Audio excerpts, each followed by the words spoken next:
Hello friends, मैं सुमित यादव। आप देख रहे हैं सबसे तेज़ न्यूज़। और आज की इस वीडियो में मैं बात करूंगा हमारी नई एजुकेशन पॉलिसी की। आप सभी लोगों को पता भी होगा कि नई एजुकेशन पॉलिसी आई है। एक लंबे अरसे बाद, लंबे समय बाद एजुकेशन पॉलिसी में इतने बड़े बदलाव देखने को मिले हैं। इससे पहले 1968 में इंदिरा गांधी जब प्रधानमंत्री थी, तब हमने एजुकेशन पॉलिसीज़ में कुछ बदलाव देखे थे, बड़े बदलाव देखे थे। उसके बाद 1986 में जब राजीव गांधी प्रधानमंत्री थे, तब हमने एजुकेशन पॉलिसीज़ में बदलाव देखे। और उसके बाद अब 34 साल बाद नरेंद्र मोदी की सरकार में हम ये बदलाव देख रहे हैं। बड़े बदलाव हैं। कुछ इंपॉर्टेंट टॉपिक्स पर, कुछ इंपॉर्टेंट बदलावों पर मैं इस वीडियो में बात करूंगा, तो इस वीडियो को पूरा देखें। और अगर आपने अभी तक चैनल सब्सक्राइब नहीं किया है तो सब्सक्राइब करें चैनल को और प्रेस करें बेल आइकन सभी लेटेस्ट अपडेट्स के लिए। तो शुरुआत करता हूँ वहाँ से जो कि मुझे सबसे इंपॉर्टेंट लगा और सबसे बड़ा बदलाव जो आया है एजुकेशन पॉलिसीज़ में, एजुकेशन सिस्टम में। आपने सुना होगा कि जो स्कूलिंग होती है हमारी, वो होती है 10+2 में, लेकिन अब उसे बदल कर वो पूरा फॉर्मेट बदल दिया गया है। उस फॉर्मेट को 5+3+3+4 का कर दिया है। एक एक करके समझने की कोशिश करते हैं। जो पहला स्टेज है वो है प्राइमरी स्टेज, जिसमें हमारे 5 साल आते हैं। और वो 5 साल pre nursery, LKG, UKG, first और सेकंड, ये आपकी क्लासेस, इतनी आपकी स्कूलिंग उस 5 साल में होगी। और उसके बाद जो अगला स्टेज है वो है प्रिपरेटरी स्टेज, जिसमें आपके 3 साल आते हैं। थर्ड, फोर्थ और फिफ्थ, ये 3 क्लासेस आपकी प्रिपरेटरी स्टेज में आती हैं। उसके बाद जो अगला स्टेज है उसमें भी 3 साल आते हैं, जो कि आपका मिडिल स्टेज है, जिसमें कि आपके 6th, 7th, 8th ये 3 क्लासेस आती हैं। उसके बाद अगला स्टेज और आखिरी स्टेज जो है वो है सेकेंडरी स्टेज, जिसमें 4 क्लासेस आती हैं, जो कि है 9th, 10th, 11th और 12th। इस तरीके से फॉर्मेट को तैयार किया गया और ये बहुत ही बड़ा बदलाव है एजुकेशन सिस्टम में। और एक बात और मुझे लगती है कि राइट टू एजुकेशन के तहत 6 से 14 साल के बच्चे को मुफ्त शिक्षा जो पहले दी जाती थी, वो अब बदल कर 3 साल से 18 साल के बच्चों तक को दी जाएगी। यानी कि प्री नर्सरी से लेकर 12वीं तक के बच्चों को मुफ्त शिक्षा देने का प्रावधान गवर्नमेंट ला सकती है। ऐसा फॉर्मली नहीं बोला गया, लेकिन ऐसा हो सकता है। आगे बढ़ते हैं। उसके बाद सबसे इम्पॉर्टेंट मुझे लगा, जो कि मुझे लगता है होना भी चाहिए था, वो ये कि गवर्नमेंट ने स्टूडेंट्स को, बच्चों को एक फ्लेक्सिबिलिटी दी है कि वो सब्जेक्ट्स अपने हिसाब से चूज़ कर सकते हैं।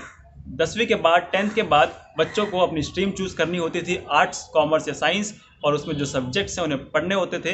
लेकिन अब वो अपनी मर्जी से सब्जेक्ट चूज़ कर सकते हैं। पहले होता था कि साइंस लिए, अगर PCM लिए तो फिजिक्स, केमिस्ट्री, मैथ और उसके अलावा जो इंग्लिश लैंग्वेज है वो सब्जेक्ट्स उन्हें पढ़ने पड़ेंगे। लेकिन अब अगर बच्चा फिजिक्स के साथ इकोनॉमिक्स भी पढ़ना चाह रहा है, फिजिक्स के साथ उसका इंटरेस्ट इकोनॉमिक्स में भी है, केमिस्ट्री में इंटरेस्ट नहीं है, तो फिजिक्स के साथ इकोनॉमिक्स पढ़ सकता है। वो अपने हिसाब से सब्जेक्ट चूज़ कर सकता है। लेकिन अब देखने वाली बात ये होगी कि स्कूल इस पॉलिसी को अपने किस तरीके से इम्प्लीमेंट करते हैं, किस तरीके से क्लासेस अरेंज करते हैं, वो स्कूल्स कैसे एग्जीक्यूट करते हैं इस पॉलिसी को, वो देखने वाली बात होगी। उसके बाद जो एक चेंज आया है वो है मदर टंग पर ज़्यादा फोकस किया जाएगा इंस्ट्रक्शन देने में। जैसे कि मैं आपसे हिंदी में बात कर रहा हूँ तो आपको बेहतर समझ में आ रहा है, लेकिन अगर मैं किसी और लैंग्वेज में बात करूँगा तो शायद आपको कम समझ में आए। तो उसी तरीके से जो रीजनल लैंग्वेज है उस पर ज़्यादा फोकस किया जा रहा है कि आप रीजनल लैंग्वेज में बच्चों को समझाएं, इंस्ट्रक्शन जो दे रहे हैं वो रीजनल लैंग्वेज में दें। ठीक है। उसके बाद हम देखते हैं इंडिया में ख़ास तौर पर कि इनकम का जो पैरामीटर्स हैं, इनकम के जो डिफरेंस है वो बहुत ज़्यादा है, अंतर जो है वो बहुत ज़्यादा है। कि अमीर, कुछ लोगों की इनकम बहुत ज़्यादा है, कुछ लोगों की इनकम बहुत कम है। तो जिनकी इनकम ज़्यादा है, जो लोग ज़्यादा पैसा कमा रहे हैं, जिनके पास पैसा ज़्यादा है, वो लोग अपने बच्चों को अच्छे से पढ़ा देते हैं, आगे तक उनके बच्चे पढ़ जाते हैं। लेकिन जिनकी इनकम कम है, जिनके पास पैसा कम है, वो अपने बच्चों को पढ़ा नहीं पाते आगे तक। मेरिट अच्छे होने के बाद, मार्क्स अच्छे होने के बाद, नॉलेज अच्छी होने के बाद भी बच्चे आगे तक नहीं पढ़ पाते। तो उनके लिए गवर्नमेंट ने स्कॉलरशिप्स का प्लान किया है। गवर्नमेंट एक नेशनल स्कॉलरशिप पोर्टल बनाएगी, जिसके अंतर्गत वो स्कॉलरशिप बच्चों को देगी, और जो कि बहुत अच्छा है। और गवर्नमेंट प्राइवेट इंस्टीट्यूशंस को भी बोलेगी कि आप काफ़ी सारी, मतलब अलग अलग स्कॉलरशिप्स लाएं बच्चों के लिए, ताकि जिन बच्चों का मेरिट अच्छा है वो आगे पढ़ सकें। ऐसा ना हो कि पैसा बीच में आ जाए। उसके बाद जो एक बड़ा बदलाव हुआ वो ये कि जो इंस्टीट्यूशन, जो हायर एजुकेशन इंस्टीट्यूशंस हैं, जो कि सिर्फ और सिर्फ, जैसे कि कोई इंजीनियरिंग का इंस्टीट्यूट है तो वो सिर्फ इंजीनियरिंग की पढ़ाई करा रहा है, और सब्जेक्ट्स कोई बच्चा अगर पढ़ना चाहता है तो वो सब्जेक्ट वहाँ पे नहीं मिलते हैं। तो गवर्नमेंट बच्चों को मल्टी डिसिप्लिनरी एजुकेशन देना चाहती है। यानी कि अगर बच्चा इंजीनियरिंग के साथ साथ अगर ज्योग्राफी भी पढ़ना चाह रहा है, हिस्ट्री पढ़ना चाह रहा है, तो वो भी वो वहाँ पे पढ़ सके, वो सब्जेक्ट्स भी वहाँ पे अवेलेबल हों। कि बहुत सारे इंस्टीट्यूशंस ऐसे हैं इंडिया में कि वो अगर इंजीनियरिंग पढ़ा रहे हैं तो सिर्फ इंजीनियरिंग की ही पढ़ाई हो रही है, वहाँ पे अदर सब्जेक्ट्स नहीं है। अगर बच्चा पढ़ना चाहता है तो वो वहाँ पे उसको अवेलेबल नहीं होते हैं। तो गवर्नमेंट हायर एजुकेशन में मल्टी डिसिप्लिनरी सिस्टम लाने की कोशिश कर रही है। इसके बाद गवर्नमेंट ने एक बहुत बड़ा बदलाव किया है एजुकेशन पॉलिसीज़ में डिग्री कोर्सेज के लिए, कि उन्होंने उसमें एग्ज़िट का ऑप्शन रखा है।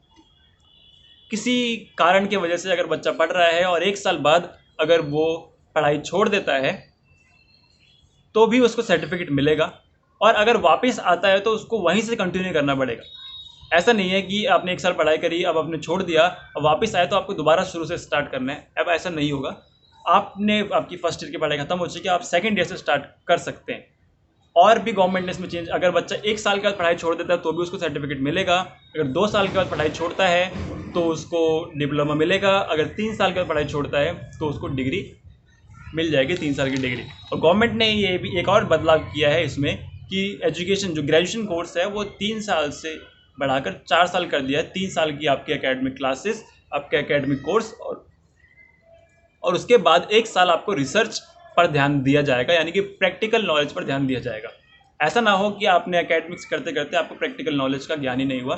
तो प्रैक्टिकल पर भी ध्यान दिया जा रहा है, जिसकी वजह से 1 साल ग्रेजुएशन में बढ़ाया जा रहा है। तो गवर्नमेंट ये कोशिश कर रही है कि प्रैक्टिकल पर भी ध्यान दिया जाए। उसके बाद जो सबसे बड़ा और इम्पोर्टेंट मेरे को लगा, जो कि जिसके बाद मैं वीडियो ख़त्म करूँगा, कि 6% ऑफ जीडीपी एजुकेशन पर खर्च किया जाएगा। लेकिन इम्प्लीमेंटेशन कैसे होगी इस चीज़ की, ये बहुत देखने वाली बात होगी, क्योंकि 1968 में इंदिरा गांधी ने भी यही बात बोली थी, 86 में राजीव गांधी ने भी यही बात बोली थी कि एजुकेशन पे इन्वेस्ट करना बहुत इंपॉर्टेंट है। एजुकेशन पे जब देश इन्वेस्ट करना स्टार्ट कर देगा तब हमारी एजुकेशन अच्छी हो जाएगी, और नींव अच्छी बनती है तो इमारत अच्छी खड़ी होती है। और एजुकेशन नींव है किसी भी इमारत की। किसी भी देश को डेवलप होने में एजुकेशन का बहुत बड़ा हाथ है। इंदिरा गांधी ने भी बोला था, उस टाइम पे भी जो कोठारी कमीशन ने जो रिकमेंडेशन दी थी एजुकेशन पॉलिसीज़ के लिए, उन्होंने कोठारी कमीशन ने ये बोला था कि 6% ऑफ जीडीपी आपको यूज़ करना पड़ेगा एजुकेशन पर। और आज फिर से वही बात हो रही है। तो तब से ये चला आ रहा है कि 6% यूज़ करना है। लेकिन अगर मैं आपको डेटा बताऊँ 2017-18 का, तो उसमें एजुकेशन पर जो खर्चा हुआ है टोटल, वो है 2.7% ऑफ जीडीपी। और अगर मैं एक्सपेंडिचर के हिसाब से देखूँ कि गवर्नमेंट जितना एक्सपेंस करती है, उसमें टोटल एक्सपेंडिचर ऑफ गवर्नमेंट का 10% खर्च करती है एजुकेशन पर। तो ये सारे समस्याएं हैं कि बात पहले से चलती आ रही है। 1968 से ये पॉलिसी लगी हुई है कि 6% हमें जीडीपी पे खर्च करना है, लेकिन किसी भी बजट में हमारा ऑन एन एवरेज जो जाता है वो 3.5% से भी कम जाता है। तो अच्छी बात है अगर 6% खर्च होते हैं जीडीपी के एजुकेशन पे, क्योंकि एक नींव तैयार होती है एजुकेशन से, तो ये बहुत अच्छा होगा। तो इस वीडियो के लिए इतना ही। अगर आपको वीडियो अच्छी लगी तो लाइक करें, ज़्यादा से ज़्यादा लोगों तक शेयर करें, और आप कुछ बताना चाह रहे हैं तो कमेंट बॉक्स में लिख के ज़रूर बताएं। मिलते हैं अगली वीडियो में। खुश रहें, स्वस्थ रहें।